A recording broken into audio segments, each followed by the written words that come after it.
आजको भिडियो चाहिँ तपाईले थम्बनेल हेरेर पनि थाहा पाइसक्नुभयो र सामाजिक सञ्जालमा चाहिँ भाइरल रहेको फोटो एडिटिङ तपाईले हल्का आधा आँखा हेरेर चाहिँ देखिन सक्ने फोटो तपाईले साइडमा स्क्रिनमा पनि देख्न सक्नुहुन्छ। यस्तो किसिमको फोटो चाहिँ हामीले कसरी एडिट गर्न सकिन्छ भनेर चाहिँ यस भिडियो मार्फत जानकारी गराउँदै छु। यदि तपाईहरु पनि यस्तो किसिमको फोटो एडिट गर्न चाहनुहुन्छ भने चाहिँ यो भिडियो अन्त्यसम्म हेर्न सक्नुहुन्छ। त्यसको लागि तपाईले जस्ट कुनै पनि एउटा ब्राउजर ओपन गर्नु होला। मैले जस्ट एउटा गुगल क्रोम ओपन गरेको छु र गुगल क्रोम ओपन गरिसकेपछि तपाईले सर्च गर्नुपर्ने हुन्छ हगिङ फेस भनेर सर्च गर्नुले HUGGING FAC हगिङ फेस। यसको लिंक चाहिँ म डिस्क्रिप्सनमा पनि राखिदिन्छु, त्यहाँबाट पनि तपाईले ओपन गर्न सक्नुहुन्छ। हगिङ फेस भनेर ओपन गर्नु होला। ओपन गरिसकेपछि तपाईले यस्तो किसिमको इन्टरफेस देख्न सक्नुहुन्छ। जस्ट यसलाई ओपन गर्नु होला र अब तपाईले देख्न सक्नुहुन्छ the AI community building the future भन्छ र AI ले बनाएको रहेछ। र अब तपाईहरुले चाहिँ यस्तो फोटो एडिट गर्नको लागि चाहिँ तपाईले यहाँ देख्न सक्नुहुन्छ इल्युसन डिफ्युजन भन्ने अप्सन रहेको छ। यसमा तपाईले जस्ट क्लिक गर्नुपर्ने हुन्छ। क्लिक गरिसकेपछि अब तपाईहरु यहाँ लोडिङ भइरहेको छ र यो चाहिँ अब तपाईहरुले यहाँ देख्न सक्नुहुन्छ। यहाँबाट चाहिँ तपाईहरुले अपलोड गर्नुपर्ने हो र जस्ट तपाईहरुले यहाँ फोटो अपलोड गर्नुपर्ने हुन्छ। Drop the image here or click to upload भन्ने अप्सन देख्न सक्नुहुन्छ। यसमा जस्ट क्लिक गर्नु होला।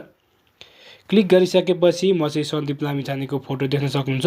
यो फोटो चाहिँ अपलोड गर्न गइरहेको छु र जस्ट म सन्दीप लामिछानेको फोटो चाहिँ अपलोड गर्दै छु र देख्न सक्नुहुन्छ फोटो अपलोड भइसकेको छ। र त्यसपछि तपाईले इल्युसन स्ट्रेन भनेको छ। यदि तपाईहरुले चाहिँ 1 देखि अब 1.2 कति राख्न सक्नुहुन्छ यो मिलाएर राख्नु होला। त्यसपछि अब तपाईले यहाँनेरि PROMPT प्रमोट भनेको छ। यसमा चाहिँ तपाईहरुले लेख्नुपर्ने हुन्छ कस्तो खाले चाहिँ एडिट गर्ने गइरहनु भएको छ। जस्तै in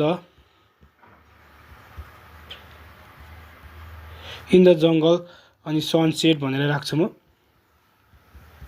in the jungle sunset भनेर राख्छु। त्यसपछि तपाईले देख्न सक्नुहुन्छ क्वालिटी लो। त्यसपछि तपाईले यहाँ रन भन्ने अप्सन देख्न सक्नुहुन्छ। रन भन्ने अप्सनमा चाहिँ क्लिक गर्नु होला। क्लिक गरिसकेपछि अब तपाईहरुले यहाँ वार्निङ भनेर भन्छ इन्टरनेट कनेक्सन चाहिँ तपाईहरुको ब्रेक हुनु हुँदैन र यहाँ लङ टाइम लाग्न सक्छ भनेको छ। र त्यो टाइम चाहिँ अब तपाईहरुले यहाँ देख्न सक्नुहुन्छ कति टाइम लाग्छ भन्दा चाहिँ यहाँ रन भइरहेको छ। र यो टाइम भइसक्यो यदि टाइम पछि चाहिँ तपाईहरुको फोटो एडिट हुन्छ र तपाईहरुको चाहिँ यो टाइम चाहिँ चेन्ज हुँदै पनि गइरहेको हुन्छ। र तपाईले 4-5 मिनेटसम्म पनि वेट गर्नुपर्ने हुन्छ कुनै बेला। र देख्न सक्नुहुन्छ 136 सेकेन्ड टाइम लाग्ने छ भने अहिले 26 सेकेन्ड र यहाँ चाहिँ लोडिङ भइरहेको छ। र तपाईले यसपछि तपाईले यहाँ देख्न सक्नुहुन्छ अब चाहिँ यहाँ फोटो बनिसकेको छ। यहाँ सन्दीप लामिछानेको र टाइम भइसकेपछि यहाँ देख्न सक्नुहुन्छ फोटो चाहिँ बनिसकेको छ। अब यस फोटोलाई तपाईले डाउनलोड गर्नको लागि यहाँ माथि साइडमा देख्न सक्नुहुन्छ डाउनलोड अप्सन र शेयरको अप्सन देख्न सक्नुहुन्छ। तपाईले जस्ट डाउनलोडमा चाहिँ क्लिक गर्नु होला। क्लिक गरिसकेपछि यो चाहिँ डाउनलोड भइसकेको छ। डाउनलोड कम्प्लिटेड भनेर भनिसकेको छ र अब तपाईहरुको सहिलेसँग डाउनलोड पनि भइसकेको छ।